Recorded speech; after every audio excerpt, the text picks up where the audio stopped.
Okay, good afternoon, everybody, and welcome to today's District Administration Web Seminar, Sprinting Toward the Future, Setting Short-Term Strategies for Learning Continuity, brought to you by the generous support of Amazon Web Services. Before we get underway today, a few housekeeping items. For technical support, please use the chat panel at the right of your screen and select the name of Jason York, that's me, and type your message if you're having any technical difficulties. No computer speakers or prefer to listen privately. We will add a phone number and access code in the chat window at the right of the screen in just a few moments. To submit a question to our panelists today, please use the Q&A panel at the bottom right underneath the chat panel and send your questions to all panelists, which is the default option. If you don't see a panel, click the expand panel triangle in front of any panel name to expand it, and then you'll be able to either type into the chat or ask a question. Need access to the presentation at a later time? Everyone who registered and attended today will receive an email with links to the slides and an archive recording.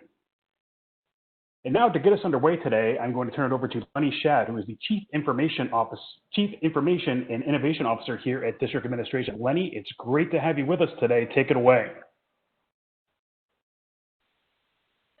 All right, well, good afternoon to everybody, or good morning, depending on what part of the country you're in. Really excited to spend the next hour with you having a great conversation about something that's near and dear to all of us, which is how do we really start strategic planning in this new world, and how do we really get set for the start of school. We've got some great panelists today that I know are going to share a lot of insight. Some of them I've worked with for many years, and some of them I'm meeting for the first time. So we're just going to dive right into it. The agenda today, we're going to talk about how strategic planning has changed, or has it changed? And if it's changed, what does that look like now? And as we think about the start of school, how have expectations been managed by your districts and by these districts? And, you know, when you think about March and April, comparing to what the start of school is, what messaging changed? And how did the mindset change from spring, when we were in firefighting mode, crisis management mode, to now as we approach start of school, hoping to move a little bit out of firefighting mode into a little bit more sense of normalcy. And then we're going to give our panelists the time to give us some golden nuggets before we sign off, and they're going to give us some closing thoughts. So before we jump into the agenda too much, what I'd like to do is have each of the panelists tell us a little bit about themselves. So Steve, why don't you tell us a little bit about yourself and Beaverton School District? Absolutely. Hi, everyone. My name is Steve Langford. I'm the Chief Information Officer of the Beaverton School District. We serve 41,000 students and their families just outside of Portland, Oregon. We've got 54 schools, and I've been in this role. This is my 15th year at Beaverton.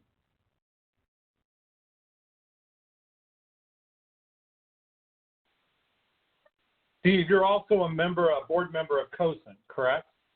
Right, yes, and COSN's been just a fantastic resource for my personal growth as a leader, and something that allows me to connect out with, just like this, with many peers across the country and kind of see those best practices and ideas and be able to integrate them into our practice here at Beaverton. Yeah, and I had the pleasure of working with Steve for many years on the board of COSN, so I'm really excited to hear what he has to say. Matt, tell us about MyTech High. Thanks, Lenny. Good morning and afternoon to everybody. So I'm happy to be here today.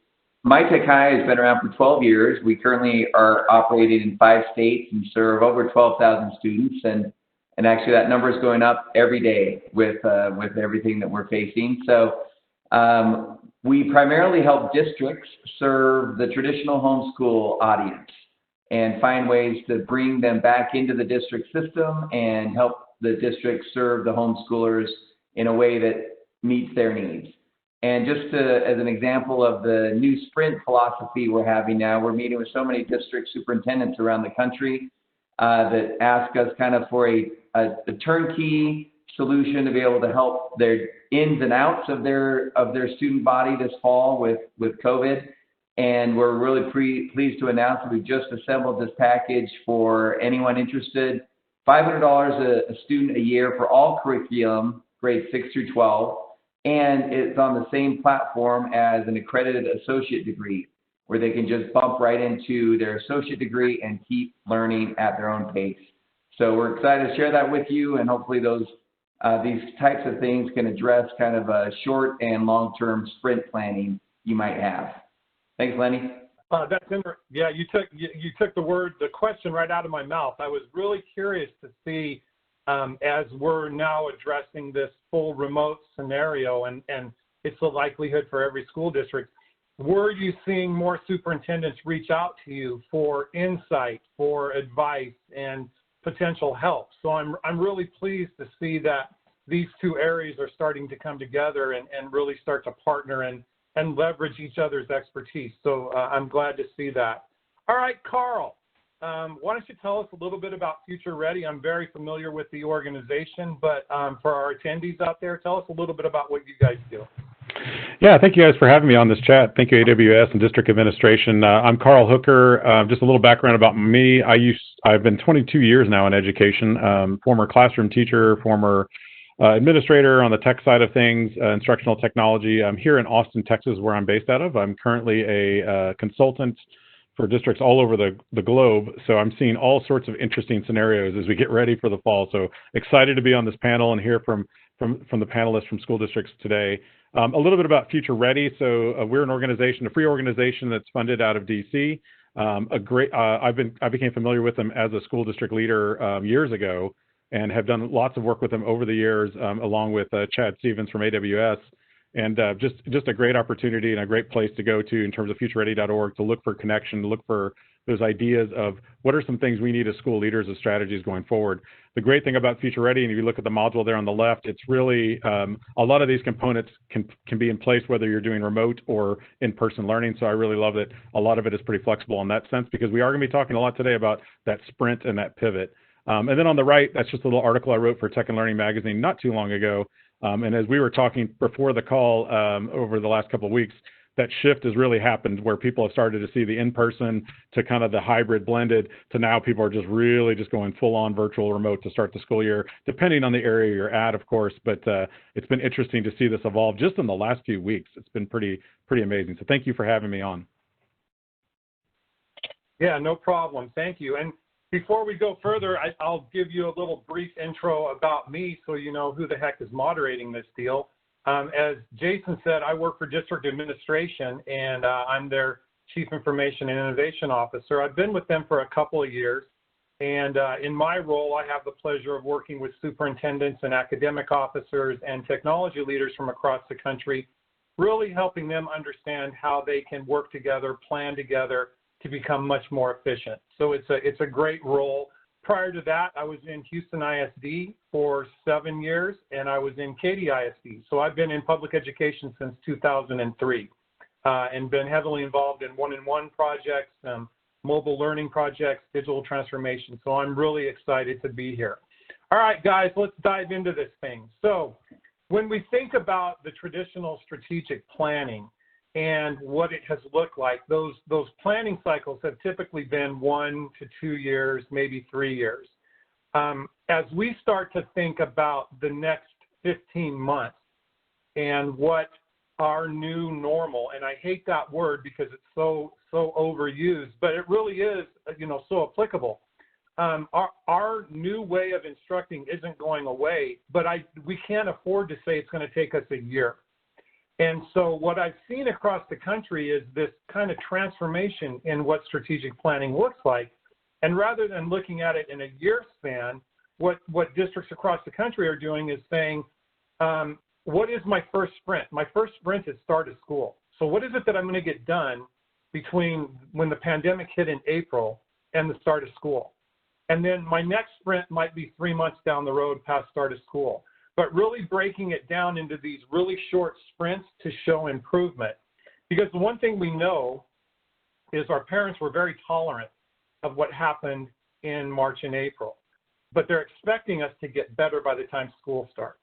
And we also know that this kind of learning takes 2 years to put into place, and we're 3-6 months into it. So what is it that we're going to do differently? So Matt, you touched on it in your intro. what do you see in regard to strategic planning, and are you seeing this sprint mentality kind of emerging within what you guys are doing? Absolutely. In fact, I was in a Zoom chat this morning with a assistant superintendent who really is they're making decisions every day right now that are impacting so many people, and it's challenging to do because they're getting information from all these different sides, just trying to figure out how to put forth the best option for families and students and teachers and administrators and the public health. So yeah, we're really seeing that it's you almost can't even look out past, like you said, start of school. So that's the first sprint, is just everyone is figuring out what day are they going to declare their start of school. Many school districts have just announced that they're going to delay opening a week or two to just buy them even just a week or two time. And in the past, that's never been something we've dealt with in public ed. We've talked in terms of 1 or 2 years, not 1 or 2 week timeframes, right? So I really think it's happening, and everyone's experiencing it, and starting with just this first sprint. What are you going to do for first start of school? So totally agree. Yeah. Yeah, and it's interesting because up until a week ago, maybe a week and a half, there were lots of districts around the country doing this hybrid, where we're going to start some of our kids face-to-face, some of them are going to be remote. And in the matter of a week and a half, you're seeing this trend across the country that says everybody's going to be starting remote. And so I think part of the value of this sprint mentality, it allows you to be a whole lot more agile and flexible without having some long-term impact. Steve, can you tell us a little bit about where Beaverton was pre-COVID as it relates to your remote learning landscape? And then what are you doing in terms of strategic sprints when you think about start of school? Absolutely. Like so many of us around the country, our world's changed overnight. And in Oregon, it was mid-March. And one day we were in school, students are in school. That afternoon, we got the word that no school for the rest, for the foreseeable future, that would be in person. So for us, one of the things, as it affected remote learning in our planning, we had a remote infrastructure that was very focused, narrowly focused on like credit recovery, for example. And overnight, we had to start thinking about, okay, how do we move learning to fully remote? And as Lenny said, our families were very tolerant and understanding that we're figuring this out and they're figuring this out and we're all in this together. And as Lenny said, moving into the fall, it had to be different. It has to look different for our families. And so for us, how this affected the strategic planning we do, days became weeks. Weeks became days, and days became minutes. And so time was compressed because we knew that we had a start of school deadline. And so we didn't have the luxury anymore of thinking, well, let's look at our portfolio and plan out what the year is going to look like, what the next 15 months are going to look like, which is what we typically did. And now we had to, it's exactly what Lenny said, we had to break it down into small chunks and say, okay, we've got to engineer everything for start of school. Now we have to engineer for when we come back in a hybrid model, because we just found out 2 days ago that we are going to be fully remote for at least the first few months. So it's changed the way we think, not just in technology, but in how we interact with the entire organization. Yeah, Steve, I think that's a really important point because, for years, the technology leaders out there have been saying we need a seat at the table. And in March and April, every one of you got a seat at the table, right? And I think everybody out there quickly realized it's way beyond just technology. We're a piece of that puzzle. We're a piece of the remote puzzle. But to your point, Steve, strategic sprints now need to be the collective, right? The entire leadership organization. Carl, in your introduction, you mentioned that you have a global footprint, some global presence out there. Are you seeing this trend of strategic sprints globally? Yeah, it's been interesting, Lenny, because working with schools in Hong Kong and in Australia, well, particularly Australia, where their school year started remotely. So we got kind of a sneak preview of what that would look like. Our schools, of course, like we mentioned earlier, they ended remotely, which means we had 6 months to really build relationships, 7 months to build relationships with our students before we shifted to that remote online. Now teachers are scrambling to figure out, as part of their strategic sprint, how do I quickly build those relationships with my kids when it's all done remotely or virtually? So looking at some models in Australia, a lot of it was focused on the early going being small in-person, not in-person, but small group chats, one-on-one opportunities, meet the teacher type things where they meet with the parents remotely to really get to know them and get to know the families. So spending and investing that kind of time with them up front really made a big difference.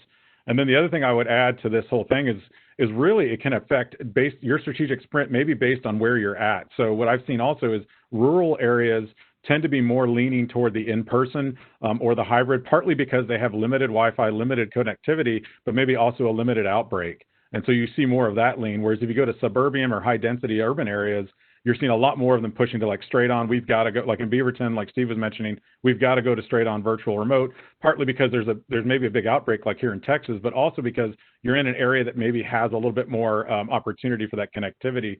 So those are some of the shifts I've seen just in these last couple of weeks, like you mentioned, Lenny, that I think are going to play a lot. So a lot of it does depend on where you're at.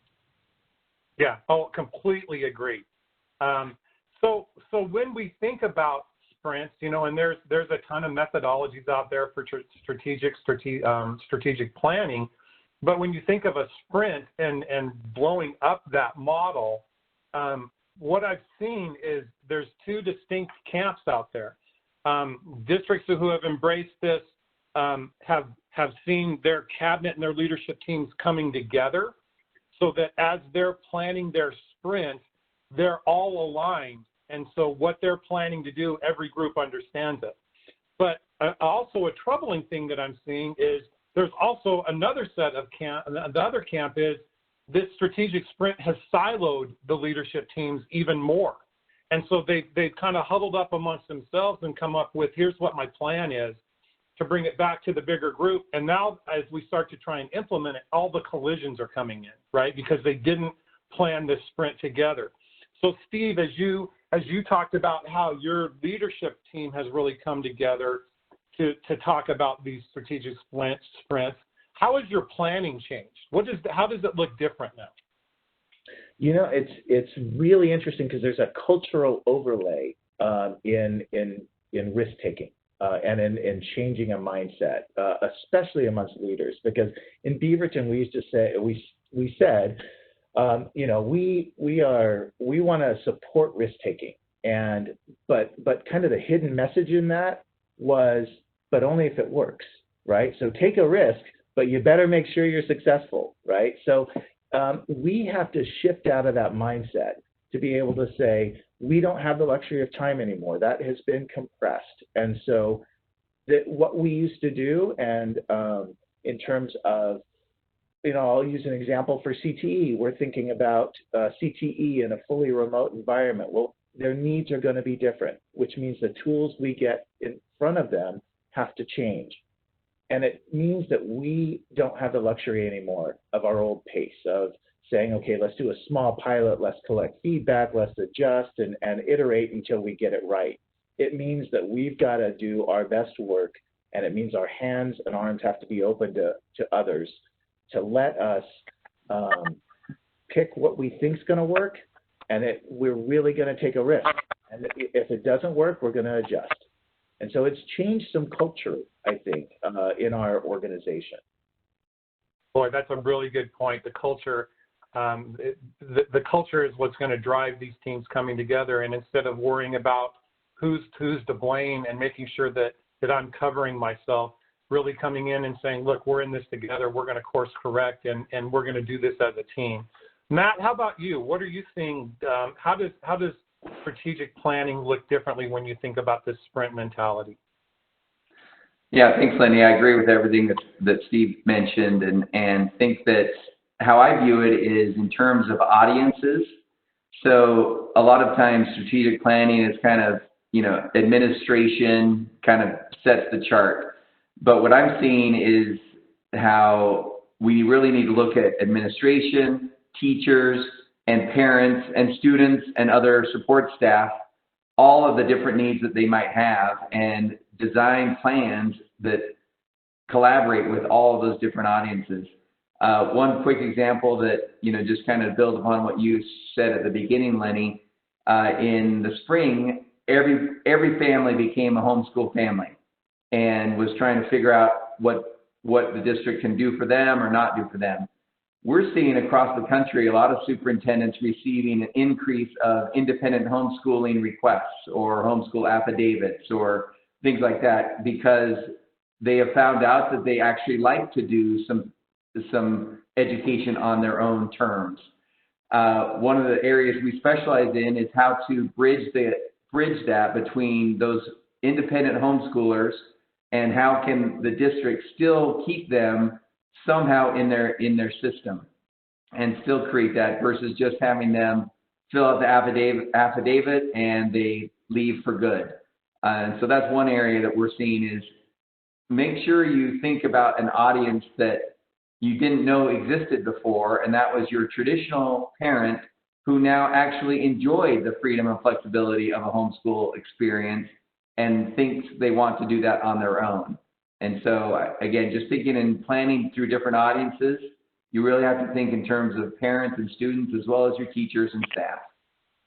Yeah, great point. And I think the other thing that has to be taken into consideration as you're putting these plans into place is there's a whole lot more uncertainty and fear and anxiety with your workforce just because of the pandemic itself. So it isn't just they're dealing with how they're going to do their job differently. There are things within their personal lives that are enormous distractions that are consuming their emotional bandwidth as well. So I think you really have to take into consideration just your employees' social, emotional, mental health and how much can they take on and breaking it into bite-sized bits and being realistic about where they are in their personal growth and their ability to really do remote learning and remote instruction and taking on it effectively. Carl, you said that you're working with districts across the country as they were approaching, the firefighter mode of March and April, and they start to look for the start of school. Did you see them being realistic in what they could accomplish in that 4 or 5 month time frame? Or did you see districts trying to take on way too much? I mean, I think honestly, most districts took on way too much at first just because they felt like they had to. And I think what Matt just said, the point he just made about that homeschooling, that's a huge point. That funding component is something that's in the back of all of our minds as we plan our school year. And that the effect of what he's talking about is going to be widespread for years to come. I think in terms of those that can and will or want to actually homeschool their kids is going to really affect a lot of us in public and private schools. So I think that funding part is what's been pushing leaders to kind of almost do too much, Lenny, like what you're asking. They're almost like, well, we can promise all of these things, so we don't want to lose all these students, right? There's another component of that too when they're doing these planning for their sprints, and that's the local and state governments are really having some effect on it. Here in Texas, we're hearing different things, and Lenny, you probably heard this too. About every day, there's something new that comes out from our local agency about we will support it or we won't. And then all of a sudden, as a school, you're thinking, okay, I have to have kids physically back in my building by date X. Otherwise, I lose all my funding. So there's some options that are about to be eliminated off the table. So again, as leaders, one day to the next or 1 minute to the next, you turn around and you hear something else coming down the pipe. So what I've seen is the biggest styles and differences when these plans come into place, Lenny, is that there's almost two different approaches too. You've got some of these leaders that I feel like are great when the sea is calm, so to speak, right? Everything's really easy when everything's nice and smooth. And I can do my little meetings and have time to actually discuss these things. But when the sea is rough, like it is right now, you need leaders that are willing to say, all right, we're going to make a decision now, send this out and get some quick feedback on it, but we're going to come up with a skeleton plan and then pivot off of that versus let's have 2 or 3 months worth of meetings before we decide. We don't have that time, right? You guys just talked about it. The timeline's compressed. And so you're really starting to see which leaders are having to struggle with that and which ones are really excelling in this moment. Well, and all three of you have touched on this, but the key in this is we're in somewhat of a crisis, right? And the foundation of crisis management is coming together, cohesively understanding, making decisions timely, paying attention to those decisions, and course correcting when necessary. The difference is this isn't a point in time crisis like a hurricane or a data center fire, right? this is something that is going to be our new reality from this point forward. It still means that we have to make decisions, and we have to understand that the decisions we were forced to make in March and April, some of those weren't right, but they were right at the time. And so how do we start to migrate those? And Steve, you talked about this, the risk factor. We can't be afraid to make a mistake, right? But what we can do is when we make a mistake, we react quickly and we come back and say, here's what plan B is. And I think those districts that have come together as leadership teams to define their sprints that have this mentality are the ones that are going to navigate this in a very effective and efficient way. So great discussion, guys. Thanks for that. As we think about, and we've touched on this, the March and April timeframe, parents were very tolerant. And as we look towards start of school, they are not going to be tolerant. They're going to expect some things to be different. And what will make or break school systems having a successful start of school will be, what are the expectations that are being set by you as a school system? Sadly, what I'm seeing is there's a number of districts who are just starting to have that messaging go out. And the problem is, in lieu of you stepping up to the mic as the district leader, somebody else is going to step up to that mic for you. And they're going to define what your expectations are. And most of the time, they're going to far exceed what you're capable of delivering. So Matt, why don't you talk to us a little bit about the relevance you see in managing expectations, and what were some of the expectations you set for start of school as you look at this new way of operating? Yeah, great question. I would say in reality, expectations are being adjusted every day too, right? And that's really the hard part of all of this. But I will say that I was chatting with a teacher in a very large district, and he said they just received communication from their district about their plan. And so he was like, yeah, it sounded great on paper, that plan. And he, knowing our program and knowing the thousands of students that are applying every day, he said, frankly, I don't think they have a clue of how many people are not going to come back. And so, he from a teacher, seeing both the online world and we're seeing it all across the country, online schools who have been doing this for a while, their enrollments are doubling and tripling, which, to Carl's point, has a huge financial impact to districts who might not realize how many might not come back, right? And so yeah. I think it's important for a superintendent, team, and leader to bring that topic up, is managing expectations that, hey, we're going to do our best, we're going to put forth our best plan, but understand this might not work for all students, and we need to then adapt and adjust as we learn. Okay, perfect. So, Steve, when you think, and let's break this into two things. Let's focus on managing expectations, then we'll talk about communication when we get done with that. So, Steve, when you think about your district and what happened when the pandemic hit, you said early March, what have you guys done to set the expectation for what students can expect when they come back to school, what teachers can expect, and what your parents can expect? Yeah, what was the process you guys went through? Yeah, it introduced, I think, tension, because there's an understanding that people want clarity. As a parent, I want to know what my students are going to expect. I want to know it's going to be rigorous, and I want to know there's going to be grades, and it's going to be different.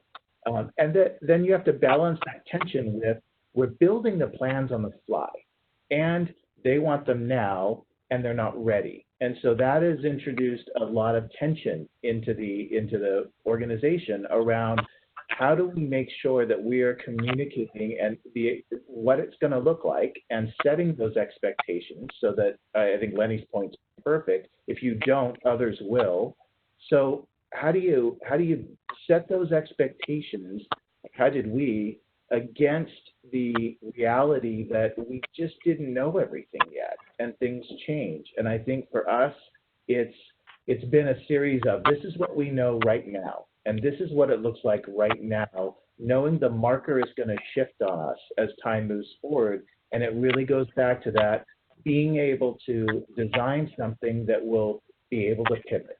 And for us specifically, when we started communicating the expectations, it was going to be rigorous, it was going to be school, it was going to be remote, but we would design a remote first environment that would be quality, so that if we had to move back from hybrid, we weren't designing two models. And so that was one of the ways that we tried to get out a message, and at the same time say, we're designing so that we can pivot. So you need to be able to understand as a consumer what we're trying to do. And do we have all the answers today? No, we don't, because the questions are going to change tomorrow. They're going to be new questions. Yeah, that's a great point. I think that every district's start of school scenario is different, and it's based on what their current state was prior to coming into this, right? And I think that the districts who have been open and honest about what their current state was coming into this and line out a realistic path to say, here's what where we can improve for the start of school, those messages are great. One of the things that's fundamental, again, in crisis management is, the leadership and the communication around that. And in times of crisis, people are desperate for leadership, right? They're looking for somebody to step up and be able to paint a picture. And like I said, in lieu of somebody in your district, and even you in your department being that messenger, somebody is going to do it. And most of the time, it's not going to be the right message. Carl, when you look around the districts that you're working with, and even overseas, what do you think the districts who have managed expectations that they've done it well, what are some of the keys that they leveraged in managing the expectations right?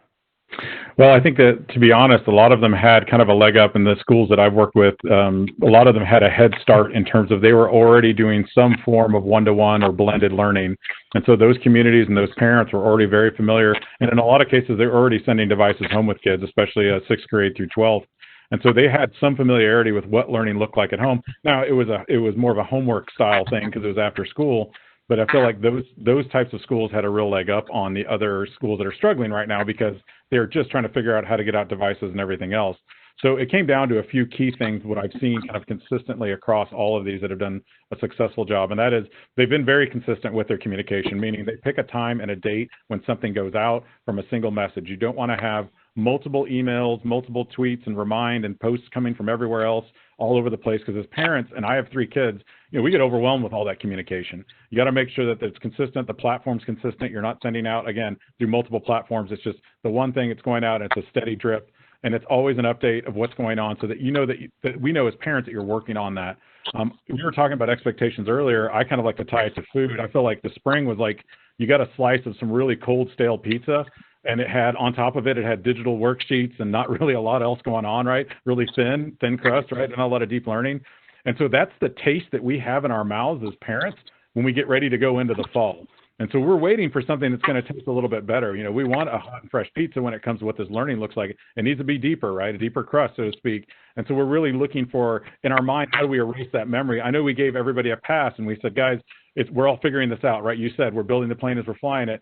But in a lot of ways, we have to almost recreate kind of what that learning experience looks like for the parents. Because I'll tell you, the other side of this that expectations is triggering is, and we've talked about it a couple times with the homeschooling, but I've also seen this kind of rise of the learning pod, which is happening here in Austin. It's happening a lot in Northern California, I think is where it started. We have communities bounding together to figure out, we got to figure out how to manage this, parents, because honestly, the asynchronous model, which doesn't have as much screen time, it puts a lot of pressure on parents to go through and make sure that their students are actually doing the work.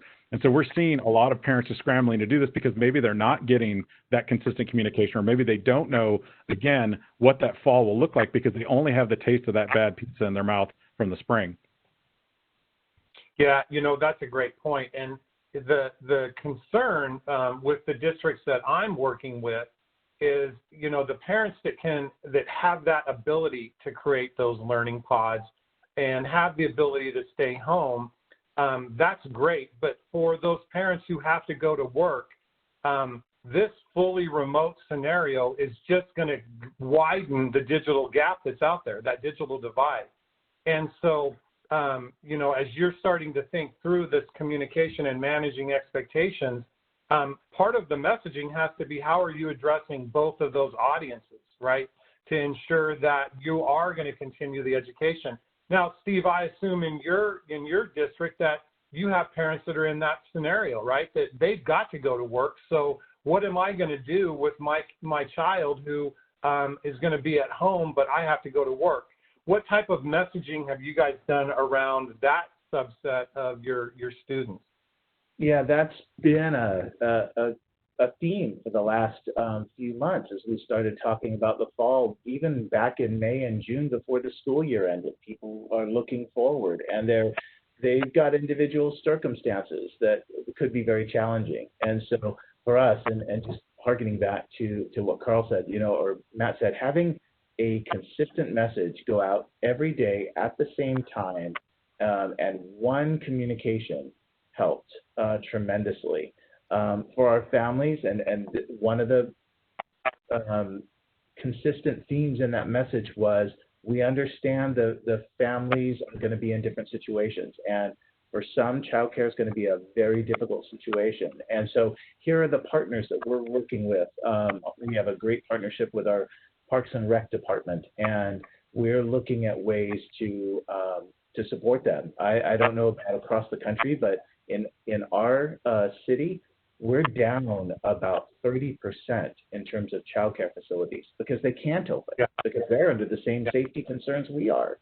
So, you know, sometimes the communication isn't, we have the answer for you. Sometimes the communication is, we are still working on this, and here's what we know right now, and we're not going to stop working until we get farther down the road and can give you some concrete support and counsel.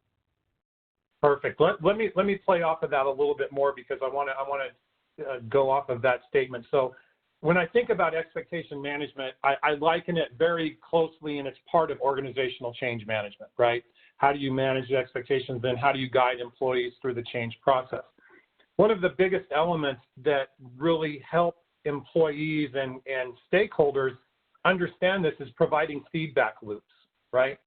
How can me as a student or a teacher or a parent offer an opinion or offer a concern and know that it's going to be, you know, taken into consideration, at least listened to? Carl, as you're thinking about those districts who did those kind of expectation management tasks well, did they have really good opportunities for their teachers and their parents to provide feedback or give, you know, options for concerns, different things like that? Did you see those kind of avenues for them? Yeah, that was one thing that I would say is also consistent across fields, is that I saw the schools that were actually successful or doing a good job of this had multiple opportunities, multiple points of feedback. In fact, the one I was just talking to outside of Georgia recently, what they did is they sent out essentially they sent out their plan. Like, guys, this is our plan. July 1, this is what we're thinking. They sent it out just to the teachers first. And they said, okay, you are the 800 teachers in this particular district. They're going to have to provide this. Now shoot it full of holes. And they got 53 different responses as to what things that they needed to fix, because the teachers on the ground floor were like, there's no way that we can do this, this, and this all at the same time. So getting those early responses back and allowing themselves to be kind of exposed to that kind of feedback, which is always a dangerous thing, right? Especially in leadership, you know, with egos and everything else, we're kind of afraid in some cases to fail in public. And I know Steve was talking about that failure option. So I think giving that kind of opportunity out there, and then of course, you know, relaying it to parents that, you know, that we are doing the best we can, but we need constructive feedback here, because it's not a gripe sessions and things can easily turn on a dime, right? All of a sudden, if you're doing like a chat like this, or we did a video chat, I've been on a couple of those too that turned sour pretty quick because they just turned into gripe sessions. People got on the mic and wanted just to tell the district everything they did wrong. So figuring out ways and avenues to do that through surveys, through tools where you can actually have webinars or video chats with them. I think those are the powerful ways. And I've seen those schools seem to be more successful, or at least appear to be ready for the fall a little more than those that didn't do that. If right. I could just Matt, go ahead, Steve. Sorry, Lenny. It just, no, go ahead. Carl said, triggered something in my mind. You know, one thing we did, and it's a risk, but over 2 weeks, we did almost daily live stream sessions for anybody who wanted to listen in our community. And it is risky because you're taking questions, and those sessions can go on. You know, we thought an hour and a half would be plenty. It's not. That's the starting point. And it's risky to do that, but it really forces you to be transparent. When you're on a live stream and there's thousands of parents who are really hungry to know what the experience is going to be for their child, and you put yourself out there and say, okay, I'm going to have to say I don't know to some of these questions, but that goes a long way, I think, with our community in saying, we're going to be transparent with you. We're not going to wait and spring this on you at the last minute. This is not perfect, but we're willing to share what we know so that we can get your thoughts to make it better. Perfect. Thank you, Steve. Matt, what kind of feedback loops do you have within your system that give parents or teachers an opportunity to voice what's on their mind? Yeah, great question. Anything and everything, right? We try to produce an environment where feedback is wanted. And I think that takes time to do because a lot of traditional public education systems feel like they kind of sometimes build up a wall of we know what we're doing and just, you know, trust us. But this whole pandemic has changed that and given students and teachers and parents more of a voice than they've had before. And I really like what Steve said he did on daily, you know, video chats, and just let the communication happen and receive the feedback. I agree, Steve. It's risky. It's hard. It's not comfortable.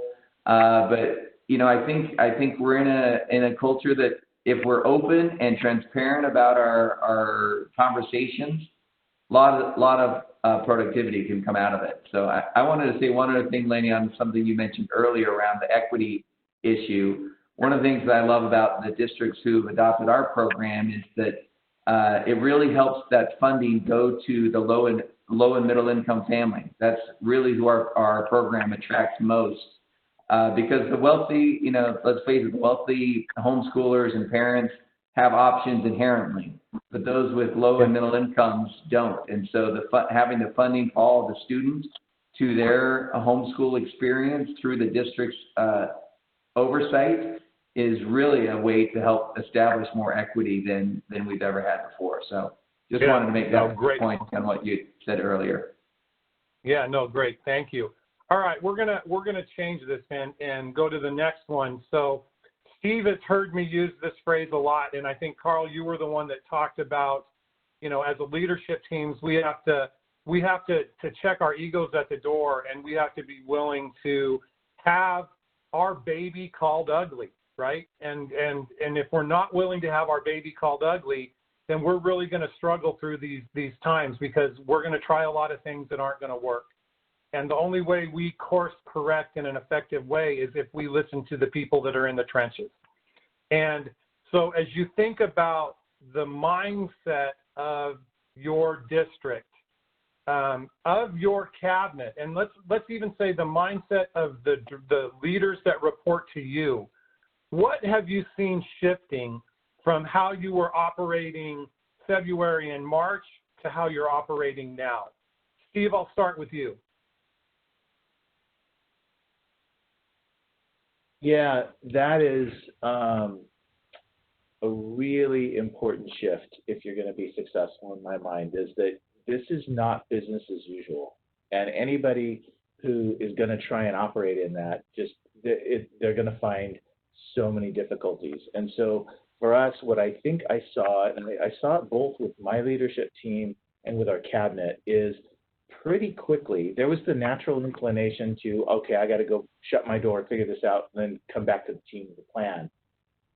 The enormity of the crisis was such that fell apart. And there was a realization very early on that anything I might do will either affect someone or something that they will do will affect the work that we're doing. So unless we do this together, we don't stand a chance of pulling this off. And you know, for us, the shift to remote work, we were not remote work friendly in March. We didn't believe that people could be successful working from their homes. we had literally 8 hours to prep 5,000 staff to work remotely the next day. So from a technical point of view, you're thinking VPN, soft phones, training, but the realization was that that's just technology's concern. There are many other aspects of the organization that we've got to consult with before we try and do something. So I think the biggest mindset shift, I think, is it's driving collaboration. For years we've talked about it, but we talked around it. And here we have no choice. So for me, the collaboration this is driving is an opportunity that we cannot let go of. Great. Carl, how about you? You know, I see a lot of what businesses are doing out there and what they're starting to hear. You hear like Twitter saying that we don't even have to come back to the physical building now. You know, you could just work remotely. And what does that actually look like? You know, when I was a school administrator, I got criticized quite a bit actually because I let my team a lot of times. I'd say, you know, if you need to take a day and work from home, that's fine. Like, and these are instructional coaches and things like that. And so there was some feedback there, like, well, you can't work. You know, there's this mindset that you had to be in the building at 7 a.m. and you better not leave before 5 p.m. Otherwise, you're not doing your work, right? And so I think what's happened because of this shift is it's made people think about how can we be more productive. There are people that are actually thriving really well, and students, I would say too, that are flying in this virtual online environment. They're able to actually pick up things, personalize, they're being more productive than ever. So I think as we shift to the fall, and even after this is over in a post-COVID world, so to speak, I think there's going to be some things we can glean out of this, and some of the leaders are starting to see that too. Like, first of all, like going back to what Steve was just saying, we need to be a little more open door in terms of our collaboration. I think too often or not in schools, and I've been guilty of it too, guys. I mean, it's you get kind of siloed into your world, and you're like, I'm doing my thing, and kind of got my head down, and I'm just barreling forward. But now we really need to be a little bit more open to what the other ideas are. And like you said at the very beginning, Lenny, at the outset, you know, having a seat at the table is a big part of that when it comes to those cabinet level things. But also when you talk about campus leadership, which really, I feel like in many ways drive a lot of things that are happening. So we're talking about those principals. Those are the ones that kind of have the consistent voice to their local community. So we need to make sure that they're a part of the conversation, but they're also the ones leading the charge when it comes to failing out in front, so to speak. Yeah, great point. Matt, you said that you've been reaching out and you've been contacted by a number of school systems. When you think about the conversations you had with the public school systems before the pandemic versus the conversations you're having with them now, what's changed in those conversations? Oh, that's a great question, Lenny. The simplest I could say is before they would just say, yeah, you help us just serve those homeschoolers, that's great. And now it's like, now how do you do this? Right? Yeah. And so it's really shifted from, yeah, that's something that we'll just let you take care of, to you better educate us all on how to do this, is one thing. The second thing I'd add is the shift I'm seeing. I know this is not a higher ed conversation, but it actually relates, right? So the higher ed world quickly went to distance learning and online lectures and programs. And we're finding that that's shifting a mindset to the K-12 system to say, you know what, if we're preparing our students for higher ed, then actually we should have a good digital online remote learning strategy, if so much of higher ed is that way now. And so It's really interesting how the higher ed decisions have also started to help K-12 system realize that, you know what, let's do some early college and let's help accelerate students' learning paths so that they're doing online early college before they're 18 and maybe done with an associate degree or more by the time we let them go. Yeah, perfect. Can I jump in on that point too, Lenny? Absolutely, jump in. I was just going to add, because Matt's right on point here with the college thing. This has been interesting, and this has been something I've seen in all my career, is that we tend to let college lead us, right, in a lot of ways. So we choose a device because that's what most of the kids are using in college, or we choose an LMS because that's what they're using in college. But I feel like in some ways, college, you're right, Matt, they're starting to take the lead on us in some ways, because I still see data. The recent data I just saw said 65% of colleges are planning to go back in person. And why are they planning that? And it's because mostly it's money, right? So they're trying to figure out, I got to be able to keep kids in my courses. Why am I going to spend $40,000 a year to go to this class when I could just take maybe a free or a light one at a local community college online? And so it's been interesting to see colleges scrambling. I think they're even further behind than us. Now, they have a lot more bureaucracy than we do in some ways. So maybe that's part of it. But Matt, you're right on point there in terms of this could also be an opportunity for them to change, which then, of course, helps the overall educational system of a student as they go from the K all the way to 20 system. Yeah, no, Totally great agree. point. It's interesting, each of your points were unique, but there was a through line in all of them, and that is collaboration. In times like this, it's all about now coming together and collaborating, and I think that's very, very true to what we're living right now. I'd add a couple other things that I'm seeing the shifting mindset is I think that district leaders now are coming together with a laser focus on what their priority is for their kids starting school. And if it's not part of that priority, the abandonment conversations are much easier now. And so districts are able to weed out a lot of sacred cows that they wouldn't have been able to do prior to this because it's not in their line of sight for what this focus is. So I think it's allowing them to do a lot of house cleaning that needed to be done, but they're able to do it because they're coming together with this laser focus on purpose. So, all right, gentlemen, I cannot believe it, but we only have 10 minutes left. So I'm going to give each of you a couple of minutes to give us your golden nuggets for what you've done and what you think is going to be one of the keys to getting through the next school year. Matt, I'm going to start with you. Shine some light on us, partner. All right, I would just say that there are people out there to help, and so don't be afraid if you're a district leader to try to figure all this out yourself. There are lots of people that are here to help.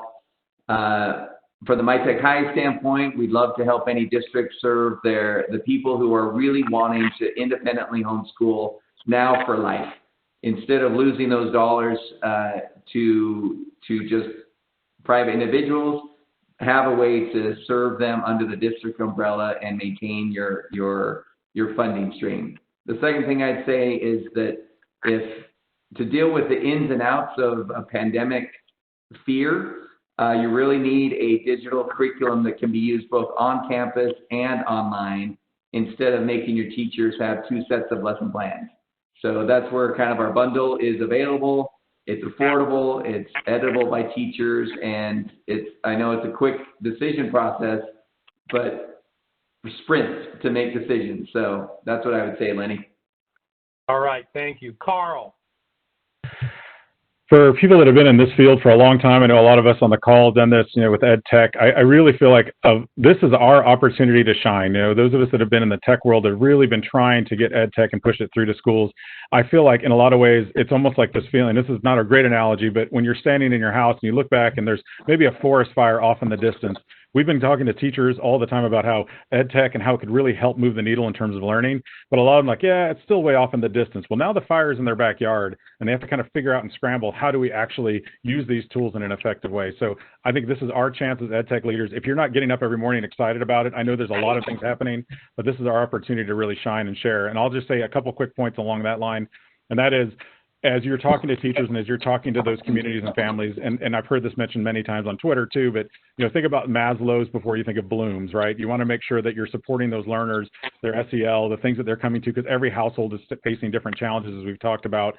So making sure you're supporting them before you really head heavy into those academic things. And then the other thing is, we need to learn and grow from this. If this all ends in a year and we turn around and just start back to the way it was, I feel like then it wasn't really worth it. I think we need to pick out the things that we're learning from this process, those sacred cows that you mentioned, Lenny, and let's move on from some of those and really shift from what's been an agricultural model of schooling that's been in place since the 1900s to what should be the new model of schooling. And I think if we don't do that, then it really has been a tragedy. Perfect, thank you. All right, bring it home, Steve, bring it home. All right. Well, Carl and Matt have done an exceptional job there of some very wise words. But I was thinking that back to our concept of strategic sprints, like I said, weeks are now days and days are now minutes. And so we have got to be able to adjust. We've got to have the humility to say we don't know everything, but this is what we know right now.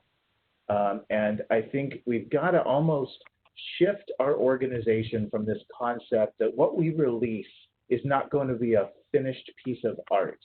But rather it's going to be more of a scientific model where we've got a theory, we've got a hypothesis, we're not guessing or experimenting, but this is what we're going to do. And if it doesn't work, then we're going to assess it, and then we're going to improve it, and we're going to keep iterating until we get there. And that, I think, if our organization adopts that mindset, then I think we're better positioned to serve the students and the families that we interact with and that we have a responsibility to serve. Perfect. Great. That's a great summary, and I agree with you completely. Gentlemen, it has been an absolute pleasure spending the last hour with you. Great insight. I know you all are running 100 miles an hour, so I appreciate you taking your time out of your busy day. Jason, I'm going to turn it over to you, and we'll do a little Q&A right now. Thanks a lot, Lenny. Yeah, we have time for a couple of questions here before we hit the top of the hour, so let's get to them. Questions coming in throughout the audience. So this one, touched on a couple of things that you guys said. So how do school districts court parents that are thinking about either moving online or to homeschooling, but also need a school's assistance to deliver content and curriculum? Not sure if Steve or Matt want to start with that there, but that's... And I apologize, you broke up a little bit. Could you say it one more time, please? Oh, you bet. So how do districts court parents that are thinking about either moving online or to homeschooling, but also need a school district's assistance to deliver content and curriculum?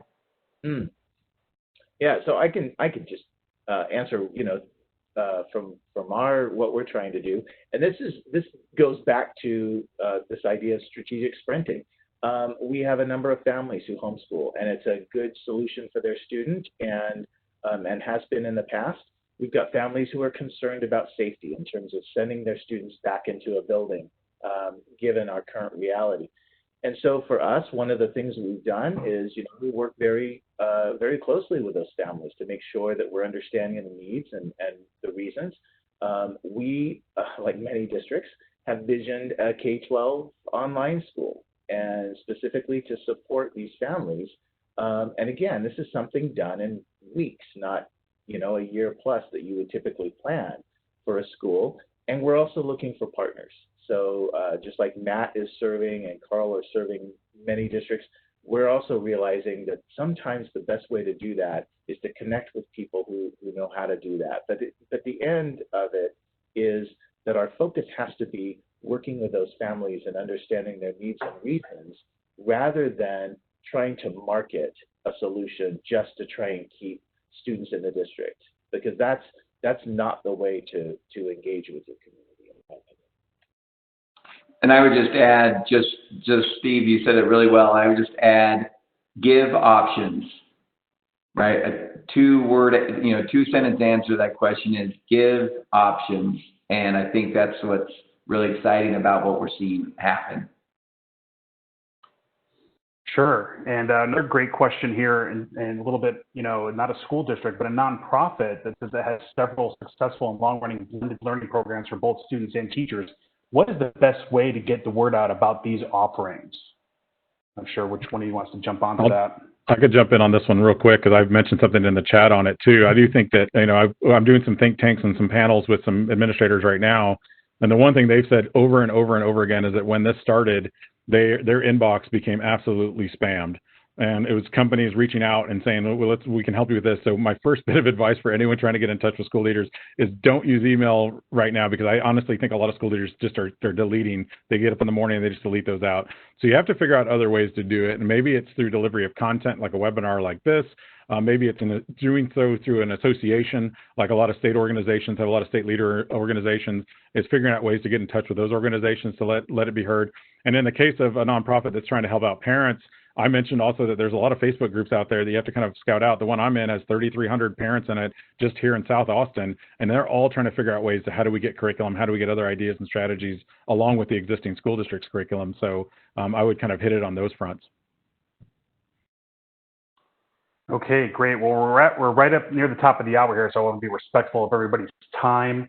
I want to thank Lenny for moderating our great panel today. Steve, Matt, and Carl, thank you for your time and expertise as well. District Administration is the leader in editorial coverage of news, trends, and current issues in K-12 management. Subscribe for free and stay up to date through our print magazine, digital edition, email newsletters, and web seminars like the one you heard here today. So on behalf of District Administration, this is Jason York, I want to thank you for joining us. And remember, the archive recording of this web seminar will be available for you to review or share with members of your team at the following URL in the next 24 hours, and you will also receive an email with a link to the slides. So again, on behalf of the District Administration, this is Jason York. Take care, everybody. Have a great day.